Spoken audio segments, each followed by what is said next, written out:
TET కొరకు prepare అయ్యే అభ్యర్థులు కెమిస్ట్రీ కంటెంట్ పార్ట్ నేర్చుకోబోతున్నారు.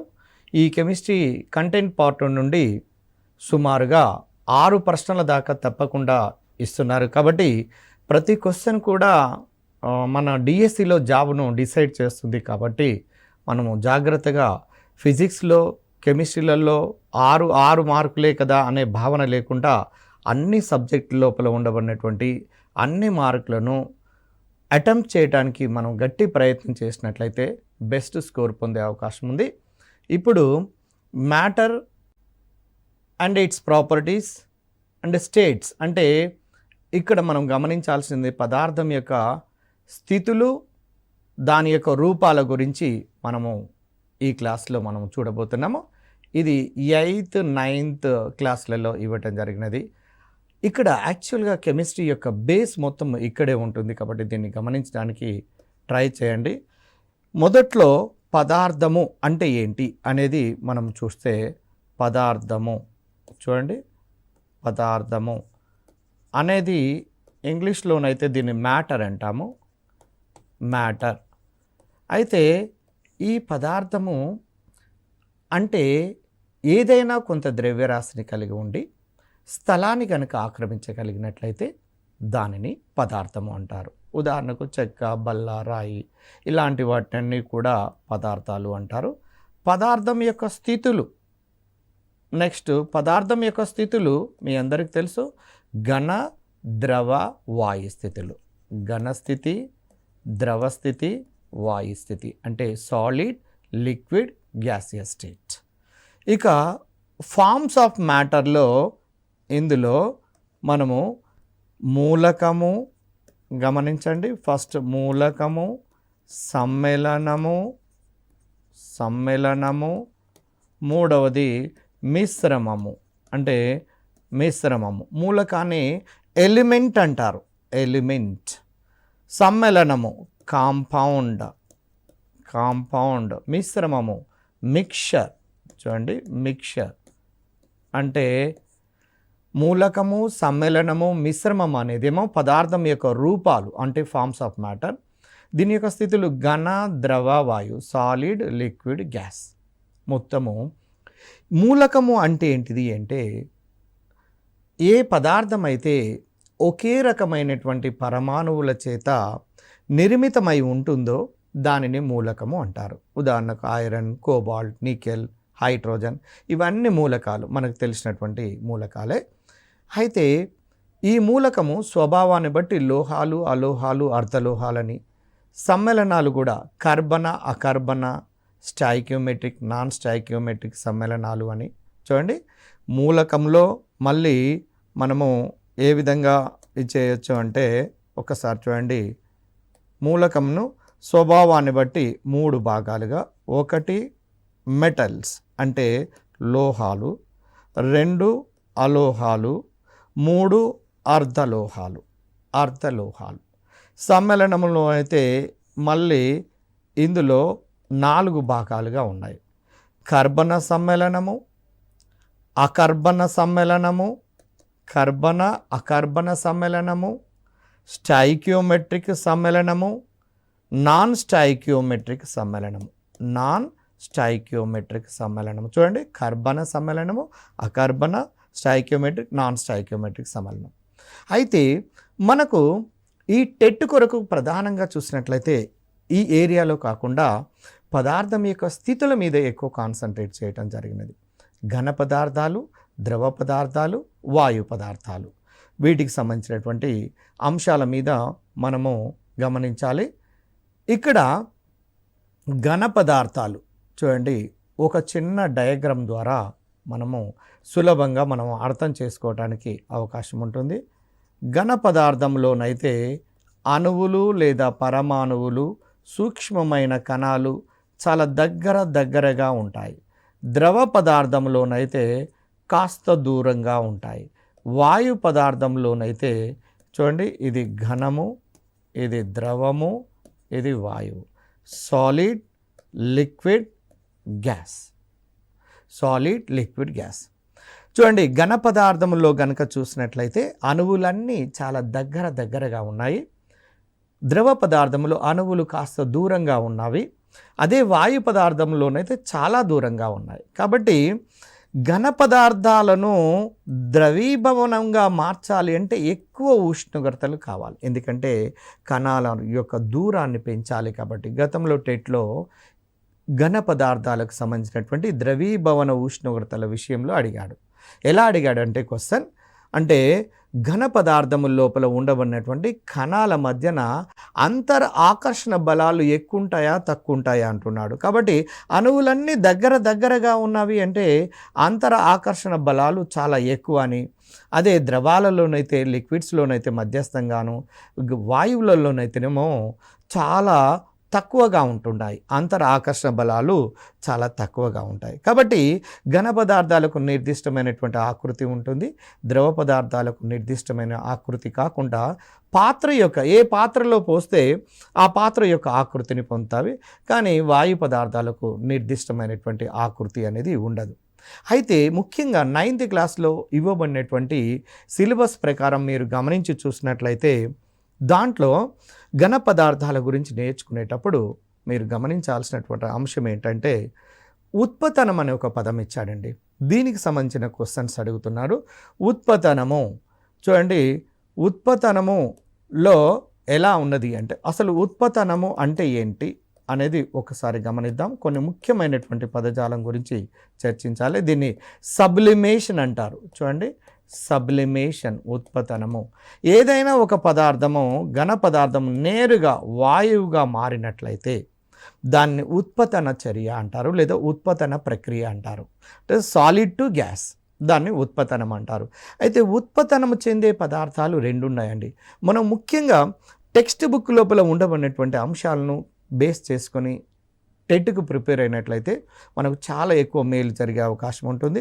ఉత్పతనము చెందే పదార్థాలలో అమ్మోనియం క్లోరైడ్ ఒకటి, క్యాంఫర్ 2, చూడండి క్యాంఫర్ 2, 3 నాఫ్థలిన్, చూడండి నాఫ్థలిన్ 3, అయోడిన్ కూడా ఉత్పతనము చెందే మూలకము.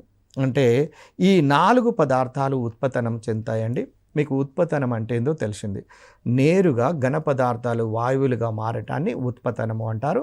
అలాంటి లక్షణము కలిగినటువంటి పదార్థాల్లో మనకు ఎస్పెషల్లీ మన 10th క్లాస్ లెవెల్లో వరకు ఇచ్చినటువంటి ఎగ్జాంపుల్ క్యాంఫర్ ఒకటి, నాఫ్థలిన్ ఒకటి, ఇంకో కొన్ని ఎడిషనల్ ఎగ్జాంపుల్స్గా అమ్మోనియం క్లోరైడ్ మరియు అయోడిన్లను మనం గుర్తుపెట్టుకోవాల్సినటువంటి అవసరం ఉన్నది. తర్వాత పదార్థం యొక్క వ్యాపనము గురించి మాట్లాడుతున్నాడు. ఇక్కడ వ్యాపనము అంటే ఏంటి అంటే డిఫ్యూషన్ గురించి మాట్లాడుతున్నాడు. వ్యాపనము అనేది చూడండి, మీరు ఇంతోనిపై మనం చూసాము ఘన పదార్థాలలో అణువులు చాలా దగ్గరగా ఉంటాయని. ఇవి ఘనము, ఇక్కడ ద్రవము, వాయువు. చూడండి, ఘన పదార్థాల్లో వ్యాపన ప్రక్రియ అనేది చాలా తక్కువగా ఉంటుంది. ఘన పదార్థాలలో వ్యాపన ప్రక్రియ అనేది చాలా తక్కువగా ఉంటుంది. తర్వాత ద్రవ పదార్థాలలో చూసినట్లయితే వ్యాపన ప్రక్రియ కాస్త దీనికంటే ఎక్కువగా ఉంటుంది. వాయు పదార్థాలలో వ్యాపన రేటు చాలా ఎక్కువగా ఉంటున్నది. ధర్మాలను ఒకదానితో ఒకటి పోల్చి చూసేటప్పుడు మనం గమనించడానికి అవకాశం ఉంటుంది. వ్యాపనము, మీకు వ్యాపనం అనేది మన నిత్య జీవితంలో చాలా ఉపయోగపడే ఒక ప్రక్రియ. ఉదాహరణకు ఉచ్ఛ్వాస నిశ్వాసల ద్వారా శరీరంలో అంటే రక్తాన్ని మనము రక్తము లోపలికి ఆక్సిజన్ను పంపటం అనేది కూడా ఒక వ్యాపన ప్రక్రియ ద్వారా పోతుంది. అదేవిధంగా రక్తము నుండి CO2 వాయువు కూడా ఒక వ్యాపన ప్రక్రియ ద్వారా ఊపిరితిత్తుల లోపలికి వచ్చి నిశ్వాస ప్రక్రియ ద్వారా మనము బయటికి వెలువరుస్తున్నాము. వ్యాపన ప్రక్రియ అనేది మన నిత్య జీవితం లోపల కూడా చాలా ఉపయోగపడుతుంది. అయితే ఇక్కడ దీన్ని బేస్ చేసుకొని దీని మీద అప్లికేషన్ గతంలో టెట్లో క్వశ్చన్ అడగటం జరిగినది. అయితే ఘన పదార్థాలు భారాన్ని ఎక్కువ కలిగి ఉంటాయి కాబట్టి వ్యాపన రేటు తక్కువగాను, ద్రవ పదార్థాలు అయితే వ్యాపన రేటు కాస్త ఎక్కువగాను, వాయు పదార్థాలు అయితే వ్యాపన రేటు మరింత ఎక్కువగా ఉంటున్నట్టుగా మనకు అర్థమవుతున్నది. దీన్ని బేస్ చేసుకొని వ్యాపనాన్ని బేస్ చేసుకొని మనము అడిగినటువంటి క్వశ్చన్, ఈ క్రింది వానిలో ఏ వాయువు ఎక్కువగా వ్యాపనము చెందుతుంది అంటున్నాడు. Methane, carbon dioxide, hydrogen chloride. ఉదాహరణకు ఈ 3 వాయువులను తీసుకొని చూద్దాం. మీథేన్ యొక్క అణుభారాన్ని కనుక చూసినట్లయితే మీకు తెలుసు కార్బన్ యొక్క పరమాణు భారం 12, హైడ్రోజన్ది 1, అంటే కార్బన్ 12 + 4 అంటే 16 అవుతుంది. అదేవిధంగా దీన్ని కార్బన్ CO2ని లెక్కిస్తే 44 అవుతుంది. హైడ్రోజన్ క్లోరైడ్, హైడ్రోజన్ 1, క్లోరిన్ 35.5 అంటే మొత్తం 36.5. ఈ 3 వాయువులు ఇచ్చి ఈ వాయువులలో ఏది ఎక్కువగా వ్యాపనము చెందుతుంది అంటే మనం ఈజీగా గుర్తుపెట్టుకోవచ్చు. గతంలో అడిగినటువంటి టెట్ క్వశ్చన్ ఇది. అణుభారము తక్కువగా ఉన్నట్లయితే ఏదైతే భారాన్ని తక్కువ కలిగి ఉంటుందో అది సులభంగా వ్యాపనం చెందుతుంది. కాబట్టి ఆన్సర్ ఏది అవుతుంది అంటే మీథేన్ ఆన్సర్ అవుతుంది. CH4 అంటే methane, CO2 carbon dioxide, hydrogen chloride. ఏది ఎక్కువ వ్యాపనం చెందుతుంది అంటేనేమో మీథేన్ ఆన్సర్ రాయాల్సి వస్తుంది. ఏది తక్కువ వ్యాపనం చెందుతుంది అంటే ఇక్కడ కార్బన్ డయాక్సైడ్ ఆన్సర్ రాయవలసి వస్తుంది. కాబట్టి ఈ విధంగా అణువులను ఇచ్చి గతంలో అడిగినటువంటి క్వశ్చన్ ఇదే మోడల్లో ఉన్నది, అంటే ఇది అప్లికేషన్ రూపంలో. కాబట్టి వ్యాపనము అనే ప్రక్రియ మీద అణువు భారాలను కనుక్కోవటం కనుక మనకు తెలిసినట్లయితే, అణుభారం తెలిస్తే మనం సులభంగా వ్యాపన రేటుకు సంబంధించినటువంటి ఈ క్రింది వానిలో ఏ వాయువు ఎక్కువ వ్యాపనం చెందుతుంది, ఏ వాయువు తక్కువ వ్యాపనం చెందుతుందని ఏ విధంగా ఇచ్చినా కూడా ఆన్సర్ చేయడానికి అవకాశం ఉంటుంది. నెక్స్ట్ తర్వాత ఇంకొక అంశము మనకు సిలబస్ లోపల ఉన్నటువంటి దాని ప్రకారం చూస్తే పదార్థము అనేది దేనితో ఏర్పడుతుంది. చూడండి, పదార్థం అనేది దేనితో ఏర్పడుతుంది అంటే చిన్న చిన్న సూక్ష్మమైనటువంటి కణములతోని, అంటే సూక్ష్మమైనటువంటి పరమాణువులు లేదా అణువుల చేత పదార్థము అనేది ఏర్పడుతుంది అనే విషయం మీ అందరికీ తెలిసినటువంటిదే.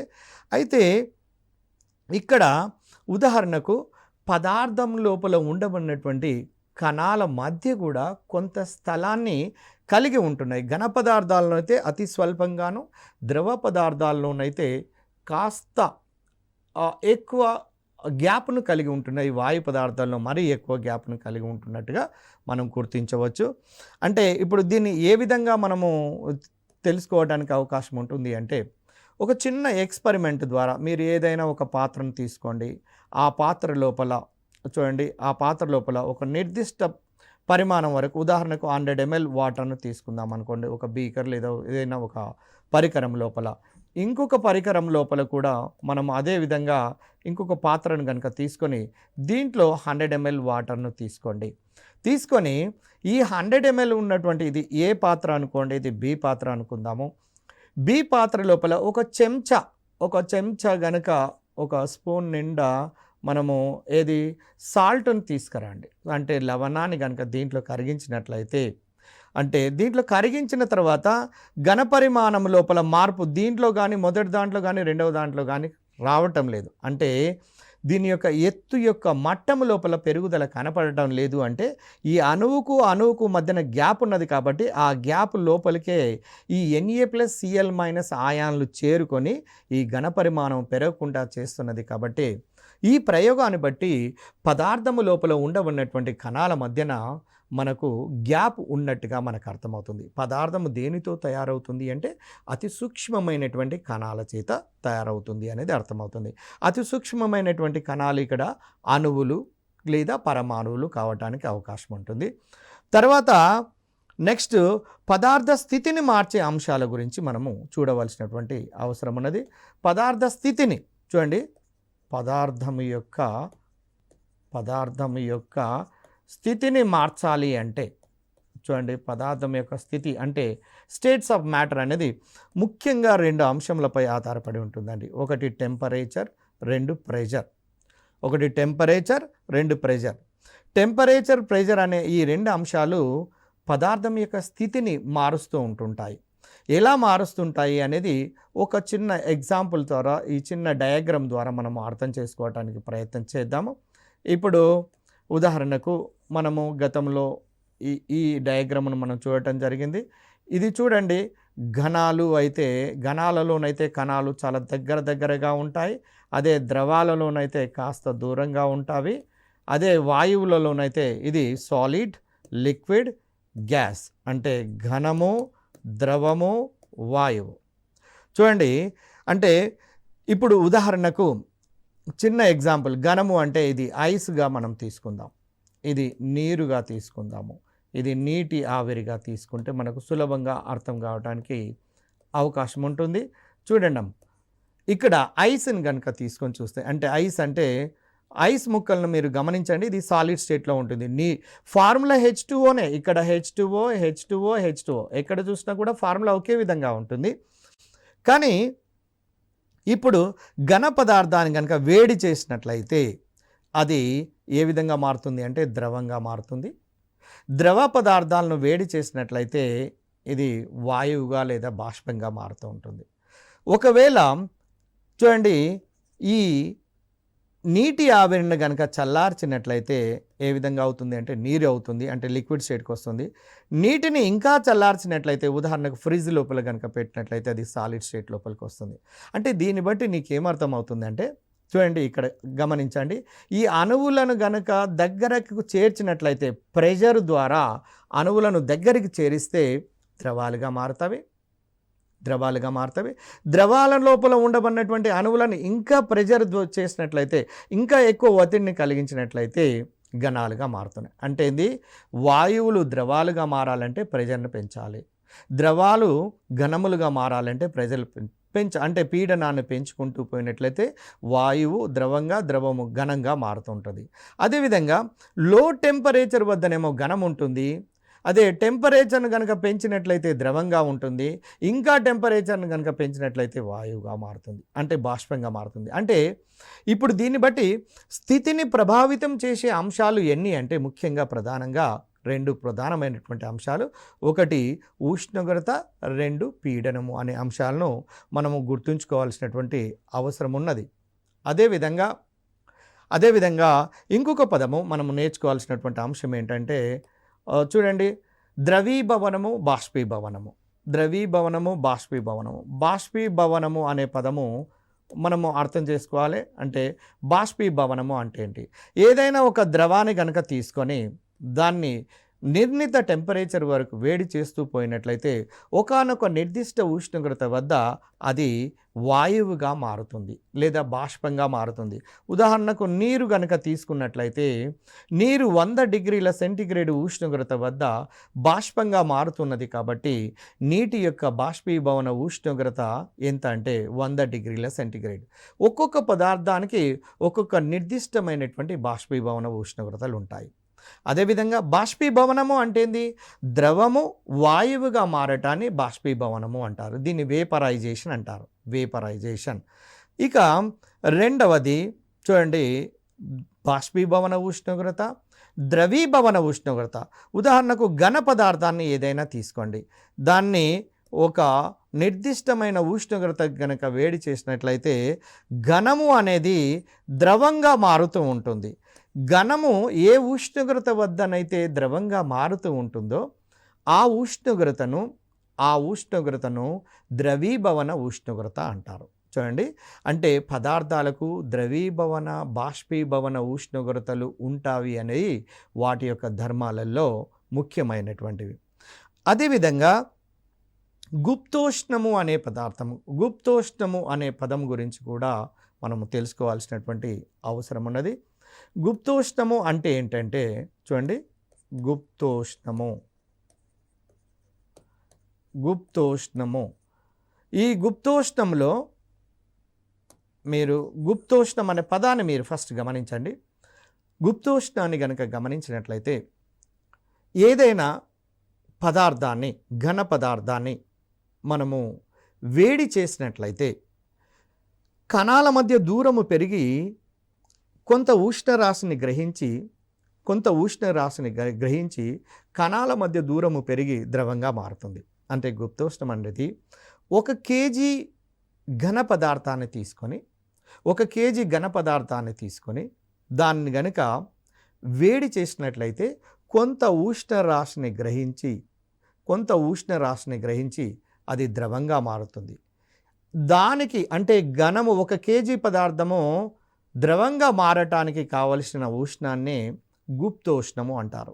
ఈ పదజాలము ద్రవీభవన ఉష్ణోగ్రత అంటే ఏంటి, బాష్పీభవన ఉష్ణోగ్రత అంటే ఏంటి, గుప్తోష్ణము అంటే ఏంటి అనే విషయాలు మనకు తెలియవలసినటువంటి అవసరం ఉన్నది. అదేవిధంగా ఉష్ణోగ్రత యొక్క ప్రమాణాలు, ఉష్ణోగ్రత యొక్క ప్రమాణాలు డిగ్రీ సెంటీగ్రేడులు గుర్తుంచుకోండి, డిగ్రీ సెంటీగ్రేడ్లలో లేదా కెల్విన్లలో మనం తెలియచేస్తారు. మీ అందరికీ తెలుసు 0 డిగ్రీ సెంటీగ్రేడ్ అనేది 273 కెల్విన్స్కి సమానము. కొన్నిసార్లు ఈ ప్రమాణాలకు సంబంధించినటువంటి అంశాలు కూడా అడుగుతున్నారు. 10 డిగ్రీ సెంటీగ్రేడు కెల్విన్లలో ఎంత అంటే 273 + 10 కనుక కలిపినట్లయితే 283 కెల్విన్స్ అవుతుంది. అంటే దీన్ని బట్టి మీకు ఏమర్థమవుతుంది అంటే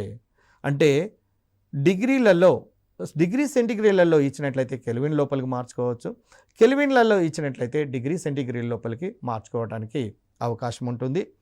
ఇక దీని తర్వాత మనకు ఇంకొక అంశాన్ని కూడా గమనించాలి.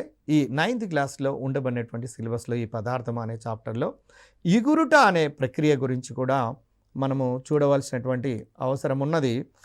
ఇగురుట చూడండి, ఇగురుట ఎవాపరేషన్ అంటారు ఇంగ్లీష్లోనైతే. ఇగురుట అనే ప్రక్రియ గురించి మనం చూద్దాం. ఇప్పుడు చూడండి, గతంలో మనము ఇప్పుడు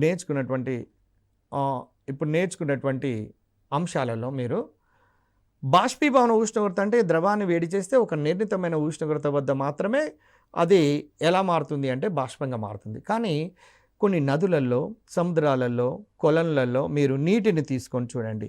సముద్రాలు ఉపరితల భాగం లోపల ఉండబడినటువంటి అణువులను కనుక చూసినట్లయితే వాటికి అత్యధిక శక్తి ఉంటుందండి. అత్యధిక శక్తి ఉండబడినటువంటి ఉపరితల భాగం లోపల ఉండబడినటువంటి అత్యధిక శక్తి కలిగినటువంటి కణాలు ఏ విధంగా మారుతున్నాయి అంటే బాష్పంగా మారుతున్నాయి. అంటే వాస్తవానికి అవి బాష్పీభవన ఉష్ణోగ్రత చేరకపోయినప్పటికీ కూడా మన ఎలాంటి పీడనం యొక్క ఉష్ణోగ్రత ప్రభావాలు లేకుండా తమంతట తాము స్వచ్ఛందంగానే, అంటే పదార్థం యొక్క అంటే అక్కడ కొలనులో లేదా సరస్సు లోపల ఉపరితల భాగం లోపల ఉండబడినటువంటి అత్యధిక శక్తి కలిగినటువంటి కణాలు వాయువులుగా లేదా బాష్పములుగా మారుతూ ఉండటాన్నే ఇగురుట అంటారండి. ఇగురుట అంటే ఇది ఇగురుటకు బాష్పీభవన ఉష్ణోగ్రతకు రెండు వేరు పదములు, వేరు సంబంధాలు ఉన్నవి.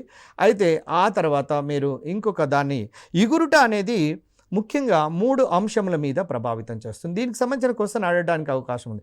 ఇగురుట అను ప్రక్రియ ఈ క్రింది ఏ అంశములపై ప్రభావితం చేస్తున్నది? ముఖ్యంగా ప్రభావితం చేసే అంశాలు మొత్తం 3 ఉన్నాయండి. ఒకటి ఉపరితల వైశాల్యము, చూడండి ఉపరితల వైశాల్యము అంటే సర్ఫేస్ ఏరియా.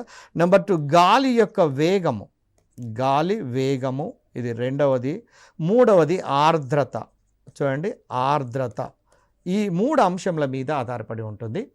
ఇగురుట అనే ప్రక్రియను కనుక చూసినట్లయితే ఉపరితల వైశాల్యము పెరిగితే ఇక్కడ నెక్స్ట్ ఇగురుట అనే ప్రక్రియ కూడా పెరుగుతూ ఉంటుంది. గమనించండి, ఇగురుట అనేది పెరుగుతూ ఉంటుంది. మీరు సింపుల్గా ఊహించండి, ఉపరితల వైశాల్యం కొంతే ఉన్నది అనుకోండి, బాష్పంగా మారే అణువుల సంఖ్య తక్కువ ఉంటుంది. ఉపరితల వైశాల్యం చాలా ఎక్కువ ఉన్నది అనుకోండి, బాష్పంగా మారే అవకాశం ఎక్కువగా ఉంటుంది. కాబట్టి ఉపరితల వైశాల్యం పెరుగుతున్న కొలది ఇగురుట అనే ప్రక్రియ కూడా పెరుగుతుంది అని. అదేవిధంగా రెండవది గాలి యొక్క వేగము పెరుగుతున్నప్పుడు కూడా ఇగురుట అనే ప్రక్రియ అంటే ఆటోమేటిక్గా బాష్పీభవనం చెందే అణువుల సంఖ్య అంటే ఎగరటం అనే అణువుల సంఖ్య కూడా పెరుగుతుంది. కాబట్టి గాలి యొక్క వేగం పెరిగినప్పుడు ఇగురుట అనే ప్రక్రియ కూడా పెరుగుతుంది అనే విషయం తెలుస్తుంది. కానీ ఆర్ద్రత అనే విషయానికి వచ్చినట్లయితే కొంచెం డిఫరెంట్గా ఉందండి. ఇది వ్యతిరేకంగా కనపడుతుంది. గాలి లోపల ఉండబడే నీటి ఆవిరిని, గాలి లోపల ఈ వాతావరణం లోపల ఉండబడే నీటి ఆవిరిని ఆర్ద్రత అంటారు. ఈ ఆర్ద్రత గమనించండి, ఈ ఆర్ద్రత కనుక నీటి ఆవిరి కనుక ఉన్నట్లయితే ఇగురుట అనే ప్రక్రియ తగ్గే అవకాశం ఉన్నది. కాబట్టి ఆర్ద్రత కనుక పెరిగినట్లయితే ఇగురుట అనే ప్రక్రియ అనేది తగ్గుతూ ఉంటుంది. కాబట్టి ఇగురుట ప్రక్రియను ప్రభావితం చేసే అంశాలు 3: ఉపరితల వైశాల్యము 1, 2 గాలి వేగము, 3 ఆర్ద్రత. ఈ 3 అంశాలను దృష్టి లోపల ఉంచుకోవాల్సినటువంటి అవసరం ఉన్నది. అదేవిధంగా నీటి అసంగత వ్యాకోచము. జనరల్గా ఏ పదార్థాన్నైనా వేడి చేసినట్లయితే దాని యొక్క ఘన పరిమాణంలో పెరుగుతుందండి. ఇది ఒక పదాన్ని గుర్తుంచుకోండి, నీటి అసంగత వ్యాకోచము. ఇక్కడ జనరల్గా నీటి యొక్క విషయం లోపల మీరు గమనించి చూసినట్లయితే 0 నుంచి 4 డిగ్రీల సెంటీగ్రేడ్ ఉష్ణోగ్రతను పెంచినప్పుడు 0 నుంచి 4 డిగ్రీల సెంటీగ్రేడ్ ఉష్ణోగ్రతను పెంచినప్పుడు అప్పుడు వాస్తవానికి ఘన పరిమాణం పెరగటానికి బదులుగా తగ్గుతూ ఉంటుంది. ఇలా తగ్గటాన్నే నీటి అసంగత వ్యాకోచము అంటారు. నీటి అసంగత వ్యాకోచ ధర్మము కారణము చేతనే ఈ సముద్రాల లోపల ఉండబడినటువంటి జలచర జీవులు ఇవి హాయిగా ప్రశాంతంగా జీవనము అంటే తమ జీవనాన్ని గడపడానికి అవకాశం ఉన్నది. తర్వాత నెక్స్ట్ పదార్థం యొక్క ధర్మాల గురించి మనము గమనించి చూసినట్లయితే మొదటి ధర్మము ఆకారాన్ని తీసుకోండి. ఆకారము, నెక్స్ట్ ఘనస్థితి, ద్రవస్థితి, వాయుస్థితి అంటే సాలిడ్, లిక్విడ్, గ్యాస్. ఇది చివరిది గ్యాస్.